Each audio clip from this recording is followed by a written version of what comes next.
Isang nakakagulantang na balita, na maalam na rin ang Philippine basketball legend na si Avelino Samboy Lim nitong Sabado sa edad na 61. Inanunsyo ang malungkot na balita sa pamamaalam ng tinaguriang The Skywalker sa kanyang official Facebook page. Ayon sa post, nasa tabi ni Lim sa kanyang huling mga sandali ang kanyang pamilya kabilang si Atty. Darlene Berberabe at anak na si Jamie, pati ang mga kaibigan na sina Alan Kidek at Robert Evangelista.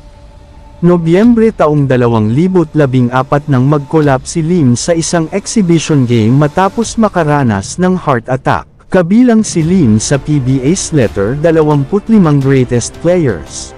Nakiramay naman ang lahat ng mga kaibigan at pamilya nito mula sa larangan ng sports ng basketball.